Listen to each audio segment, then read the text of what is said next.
Donc, dans les dernières semaines, dans notre série sur l'Épître aux Romains, on y va au chapitre 6, la position du chrétien.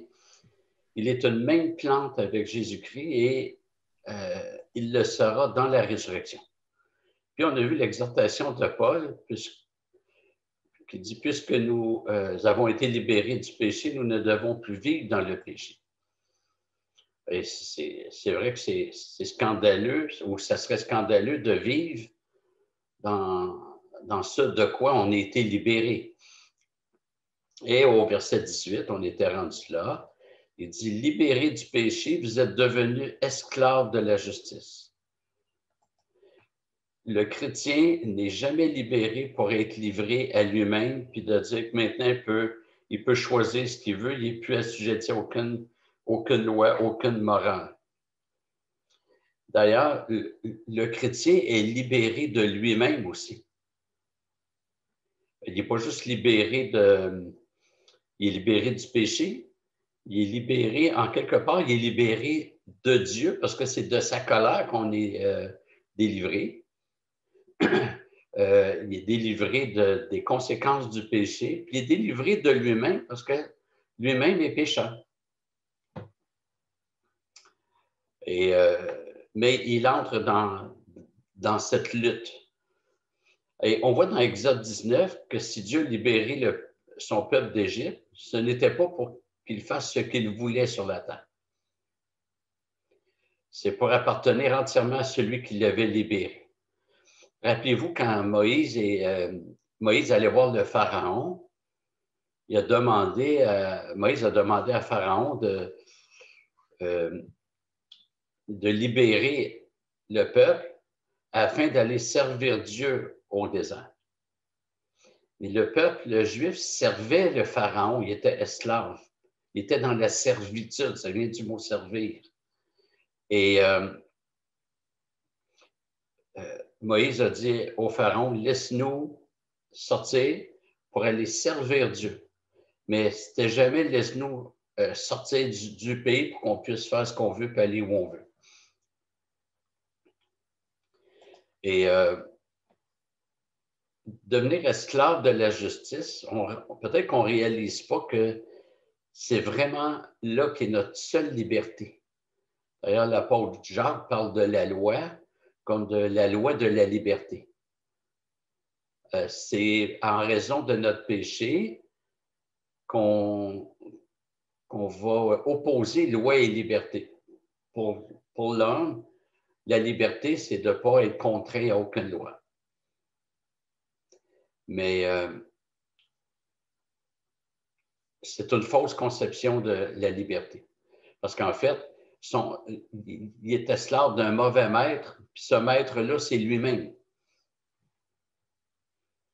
Donc, Dieu ne nous livre pas à nous-mêmes, il ne nous laisse pas à nous-mêmes, d'autant plus qu'on se détruit quand on est livré à nous-mêmes. Donc, Paul dit on est devenu esclave de la justice, et il utilise ce vocabulaire à une époque où l'esclavage était courant. En Israël, les esclaves étaient protégés par la loi mosaïque. Honnêtement, pour des esclaves, ils étaient très bien traités. Dans le monde gréco-romain, c'était différent. À Rome, sous l'empereur Claude, les esclaves formaient la moitié de la population.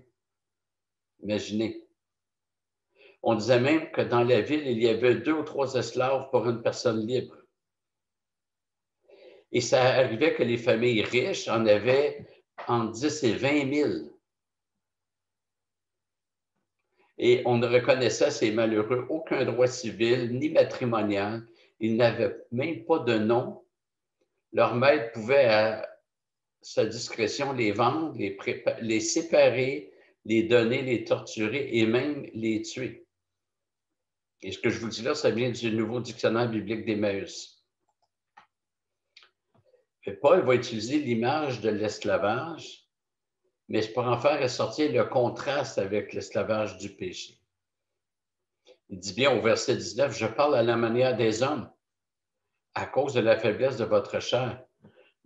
De même donc que vous avez livré vos membres comme esclaves à l'impureté et à l'iniquité pour aboutir à l'iniquité, ainsi maintenant, livrez vos membres comme esclaves à la justice pour aboutir à la sanctification.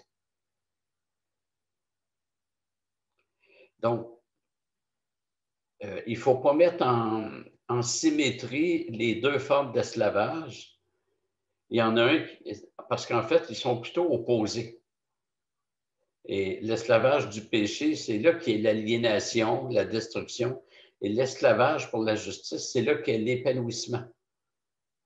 C'est là où un être humain peut se réaliser comme individu parce qu'il a été créé pour être au service de la justice. Et il n'y a aucun bonheur possible en dehors de ce pourquoi Dieu nous a créés. Verset 20, il dit, « Car lorsque vous étiez esclaves du péché, vous étiez libres à l'égard de la justice. » Alors, on a déjà parlé, c'est quoi esclave du péché, mais être libre à l'égard de la justice, ça ne signifie pas que le non-chrétien pouvait faire ce qu'il voulait. La loi de Dieu pesait sur lui. D'ailleurs, c'est pour ça que le non-chrétien sera condamné.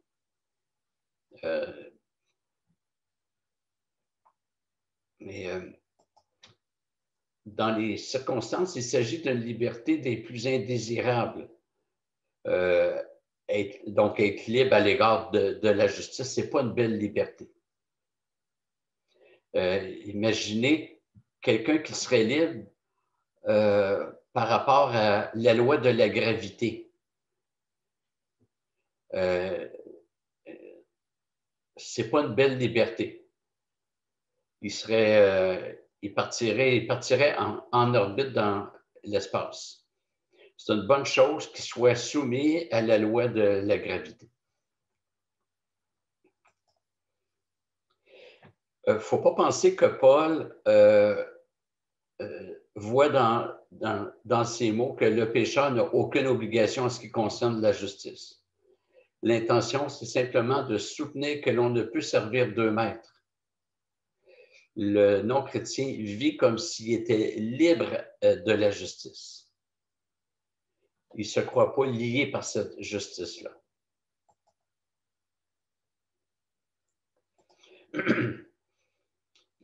Versets 21 et 22, d'abord, Paul invite à faire une rétrospection, de regarder en arrière notre vie passée. Il dit, « Quels fruits portiez-vous alors? Des fruits dont vous avez honte maintenant, car leur fin, c'est la mort. Mais maintenant, libérés du péché et esclaves de Dieu, vous avez pour fruit la sanctification et pour fin la vie éternelle. » Donc, les fruits dont on avait honte, ils s'opposent à la sanctification. Donc, c'est des fruits de souillure, de péché, d'abomination. Et tout cela est des plus nauséabonds.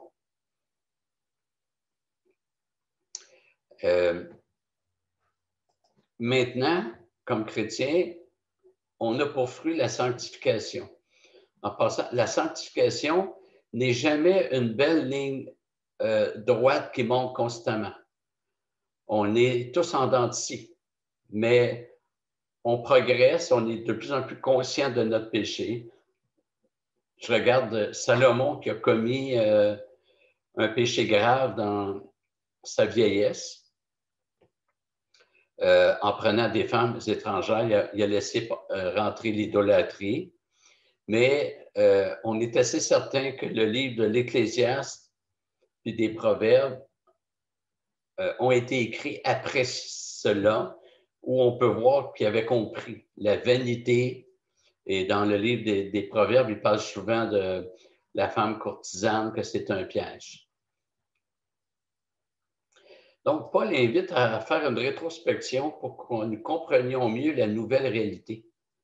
Par voie de contraste, on va apprécier plus. De dire, quand on regarde notre vie passée, on peut dire, c'est bien vrai, ce que je faisais, c'était pas correct. Puis pour qu'on réalise, qu'on prenne de plus en plus conscience qu'on est vraiment mieux avec Dieu, sous sa gouverne, et on est vraiment mieux d'être les esclaves de notre Dieu. En fait, on a le meilleur maître qu'un esclave ne peut pas avoir.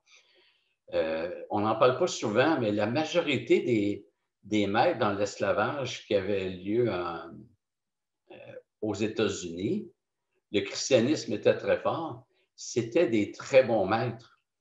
On fait étalage d'une minorité de situations et il y a un danger d'en faire une généralité. Mais beaucoup d'esclaves se sont convertis sous ces maîtres-là. Donc, il faut croire que les maîtres reflétaient au moins un peu les vertus de notre Dieu. Et on ne se rend peut-être pas compte, mais en fait, la sanctification, c'est l'état que tous les hommes recherchent, dans le sens que tous les hommes veulent être heureux, tous les hommes veulent être épanouis, mais il y a juste la sanctification qui permet cela. Et donc, ils rejettent la sanctification, mais en même temps, ce que ça produit, c'est quelque chose, nous, on sait qu'ils veulent ça. Et vous avez peut-être déjà entendu des personnes dans votre entourage envier soit votre solidité familiale ou conjugale, votre capacité à traverser des épreuves. Ils envient cela, mais on a beau leur dire que c'est l'œuvre de Dieu dans nos vies, mais ils ne veulent pas de Dieu. Mais ils voient quand même qu'il y a des fruits positifs. Au verset 23, Paul dit « Car le salaire du péché, c'est la mort, mais le don gratuit de Dieu, c'est la vie éternelle en Christ Jésus, notre Seigneur. » C'est un verset qu'on cite souvent dans l'évangélisation. Je pense qu'il y a vraiment sa place. Et c'est vraiment bien de parler du péché dans l'évangélisation. Et c'est un verset qui présente une antithèse qui porte plusieurs contrastes. D'abord, il y a les puissances. Le péché versus Dieu. On était esclave du péché, maintenant on est esclave de la justice ou esclave de Dieu. Deuxième contraste, c'est les résultats. Le salaire du péché, c'est la mort. Le don gratuit de Dieu, c'est la vie éternelle en Christ Jésus, notre Seigneur. Donc, la mort et la vie, c'est le deuxième contraste. Et le troisième contraste, c'est la modalité du résultat. La mort, c'est le salaire du péché. La vie, c'est un don gratuit, qui est un pléonasme, en fait. S'il y avait juste dit don, ça serait correct. S'il y avait juste dit gratuit, ça serait correct. Mais il met l'emphase, c'est le don gratuit. Donc, on ne mérite pas la vie éternelle. C'est une offense à Dieu de penser mériter ce qui a coûté son propre fils. Et Paul est toujours dans cette dynamique, être en Adam ou être en Jésus-Christ. Oui, il ne s'intéresse plus au fait d'être juif ou non-juif, ce qu'il appelle grec dans l'Épître. Il va s'y intéresser à partir du chapitre 9, les chapitres 9 à 11. Puis il va revenir sur ça plus tard dans les exhortations, je pense au chapitre 15, mais je ne suis pas certain. Donc, ceux qui sont en Adam sont sous le règne du péché, s'ils sont aliénés, ils sont dans l'injustice et c'est la mort. Par contre, celui qui est en Jésus-Christ, c'est le règne de la grâce, de la justice, de l'esclavage qui produit la liberté, la sanctification, la vie éternelle. Donc, c'est vraiment un contraste total des situations. On n'est pas juste un peu mieux que les non-chrétiens. Un peu mieux, je parle de notre condition, là. C'est que les non-chrétiens sont dans la pire situation qui soit. Les chrétiens sont dans la meilleure situation qui soit. Il ne pourrait pas y avoir une meilleure situation pour un chrétien que d'être chrétien avec tout ce qui vient avec.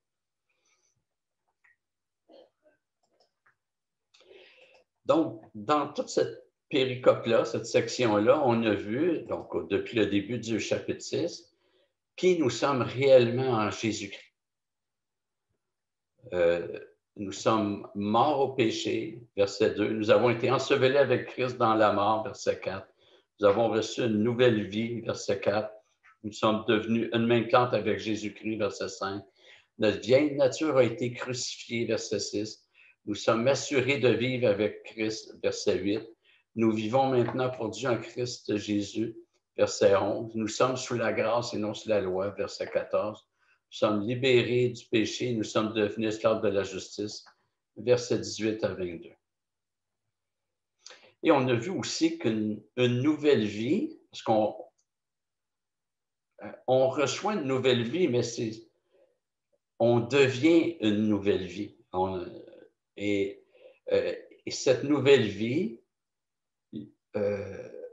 vient avec des comportements nouveaux.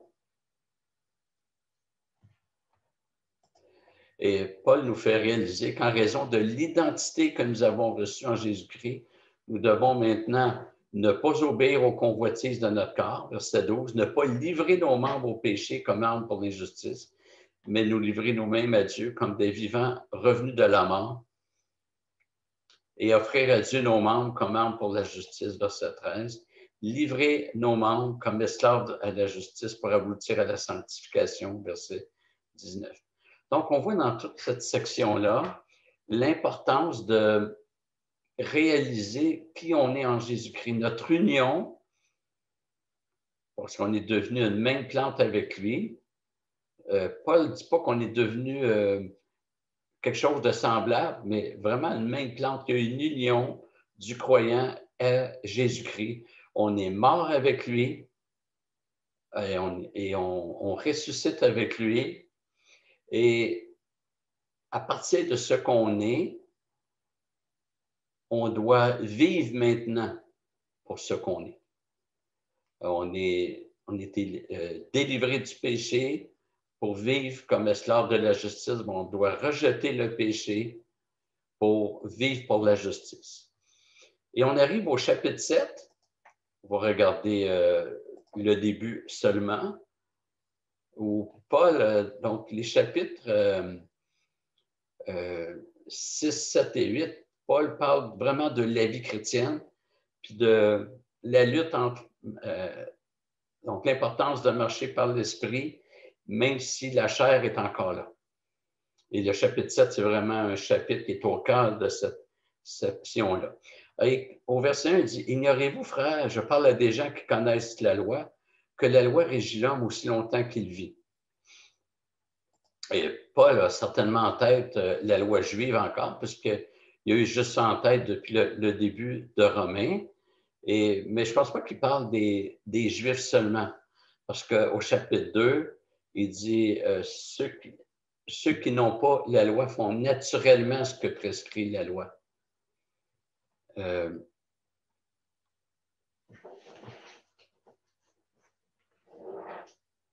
Alors, de plus, les païens chrétiens connaissaient la loi juive. Les églises primitives étaient toutes fondées à partir de Juifs de la diaspora. On voit ça à la Pentecôte, c'est phénoménal. D'un coup, pouf, les Juifs retournent convertis dans tout l'Empire. Et ils ont amené l'Évangile avec eux. Quand Paul a écrit aux Romains, il n'y avait jamais eu un apôtre qui était allé à Rome. Pourtant, l'Église était bien établie. Et on voit dans les salutations au chapitre 16 qu'il y avait dans cette Église des chrétiens dont les prénoms sont juifs et d'autres chrétiens dont les prénoms, ou les noms, on ne marchait pas par prénom, hein, les noms étaient grecs. Donc, il y avait une connaissance relativement solide de l'Ancien Testament. Et Paul va prendre l'usage de la loi quand il dit la loi régit l'homme aussi longtemps qu'il vit. C'est un fait que quelqu'un qui tue un autre et qui se suicide ensuite ne fera pas face à la justice ou à la loi. La loi humaine, on s'entend. Donc, la loi met un terme à toutes les obligations de l'individu. On ne peut pas poursuivre une personne décédée. Et il va utiliser, toujours dans la question de la loi, la question du mariage, versets 2 et 3. Ainsi, une femme mariée est liée par la loi à son mari tant qu'il est vivant. Mais si le mari meurt, elle est dégagée de la loi qu'il est liée à son mari. Si donc du vivant de son mari, elle devient la femme d'un autre homme, elle sera appelée adultère. Mais si le mari meurt, elle est libérée de la loi, elle n'est donc pas adultère en devenant la femme d'un autre. Et donc, Paul utilise la loi, probablement ici, Deutéronome 24. Mais il y a plusieurs textes dans l'Ancien Testament qui disent que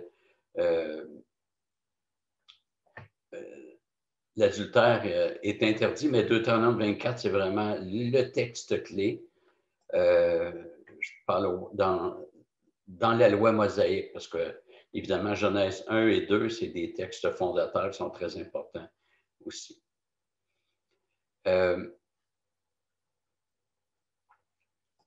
Donc, pour Paul, la loi de Dieu demeure en force même pour le chrétien, et il la sollicite ici. On peut se demander pourquoi Paul prend la femme comme exemple, surtout que la loi juive reconnaît ses modalités pour l'homme sans mentionner la femme.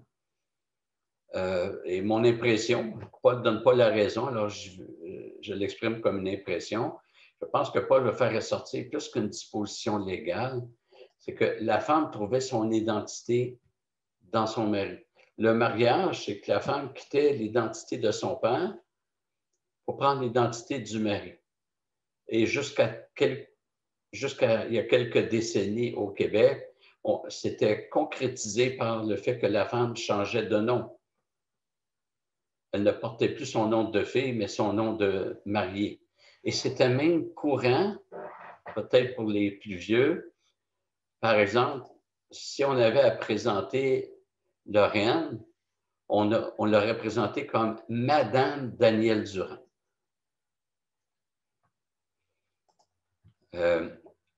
Donc, la femme trouvait son identité par son mari. C'est encore vrai, à mon avis. Et le parallèle, c'est que l'être humain vient au monde identifié à sa position en Adam. On l'a vu au chapitre 5. Mais quand Dieu sauve celui qui est en Adam, il le fait mourir au péché. C'est pour ça que Paul dit que la mort met un terme aux obligations légales. Quand Dieu sauve celui qui est en Adam, il le fait mourir au péché pour l'amener dans une autre identité qui est celle d'être en Jésus-Christ. Et la mort à soi-même, et on est mort avec Christ, permet justement de dégager celui qui est en Adam pour le faire passer à la position d'être en Jésus-Christ. Et on voit le génie de Paul, par cette illustration, réussit à démontrer à la fois l'autorité de la loi et la modalité qui veut que la mort dégage de la loi. Et Paul va appliquer ces principes au salut. Dans les chapitres précédents, l'homme sous la loi avait comme maître le péché et la mort. Ici, se rajoute la loi qui a une emprise sur lui. On avait vu ça au chapitre 5, versets 20 et 21. Et dans le raisonnement de Paul, le régime de la loi maintient l'homme dans le péché.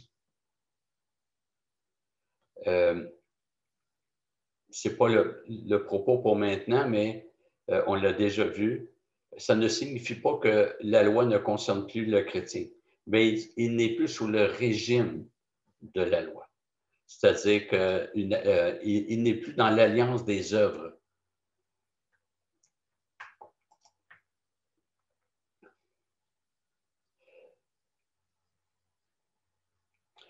Alors,